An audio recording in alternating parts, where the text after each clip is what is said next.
दोस्तों, मेरा नाम राघव है। अभी मेरी उम्र करीबन 30 साल हो चुकी है। मैं आप लोगों के साथ एक कहानी शेयर करना चाहता हूँ। ये कहानी है राजस्थान के एक कोटा शहर की, जहाँ मैं और मेरे दोस्त नीट की तैयारी करने के लिए गए हुए थे। हमने पढ़ने के लिए एक फ्लैट लिया था, जो कि बहुत ही पुराना था, पर ऐसा था कि वहाँ हम लोग रह सकते थे। कुछ महीनों बाद हमें दीपावली की छुट्टी में घर जाना था।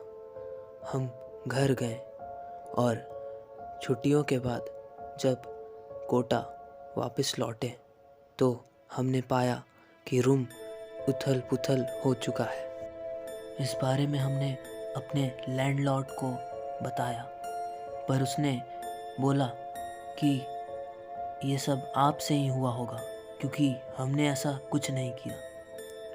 हम लोग इस बात को भूल गए और अगले दिन से अपनी पढ़ाई चालू कर दी।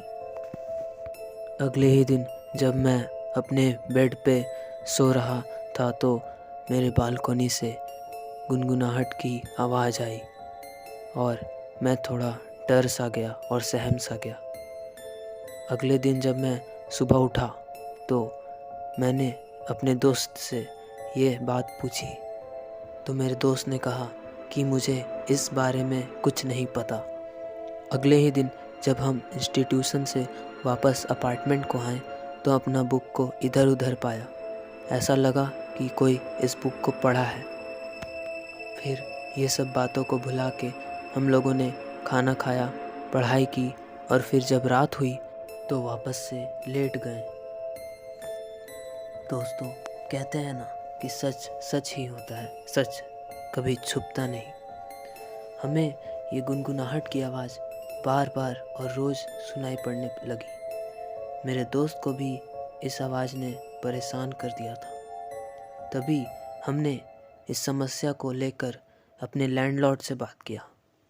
उसने हमें फिर समझा बुझाकर शांत करवा दिया।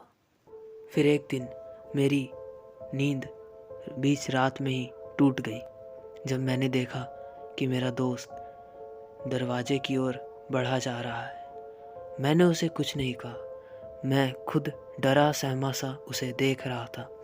मैंने देखा कि वो वापस आकर बिस्तर पे लेट गया। फिर मैं भी अपनी आंखों को बंद करके सो गया। सुबह होते ही मैंने उससे पूछा कि तुम रात में दरवाजे की ओर क्यों गए थे। उसने कहा, मुझे दरवाजे पे नॉक नॉक की आवाज़ आई थी और मैं दरवाजे की ओर खींचा चला गया। मेरा मन नहीं था कि मैं दरवाजे की ओर जाऊं।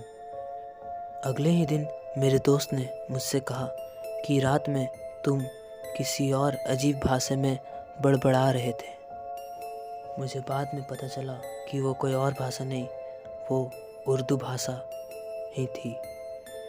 काफ़ी रिसर्च करने के बाद पता चला कि जहाँ हम रह रहे थे वहाँ पे एक मुस्लिम विद्यार्थी रहा करता था, जो कि जेईई की तैयारी करने के मकसद से आया था और पढ़ाई के प्रेशर से उसने खुदकुशी कर ली। दोस्तों, कहते हैं ना कि सच्चाई को छुपाया नहीं जा सकता। इस बात की सच्चाई के बाद हमने उस अपार्टमेंट को जल्द से जल्द छोड़ दिया और अगले दिन ही नए अपार्टमेंट में शिफ्ट हो गए। तो दोस्तों, कैसी लगी आपको ये हमारी कहानी? हमारे इस नए चैनल पे आपका स्वागत है और कहानी सुनने के लिए हमारे इस चैनल को सब्सक्राइब करें और वीडियो को लाइक करना ना भूलें।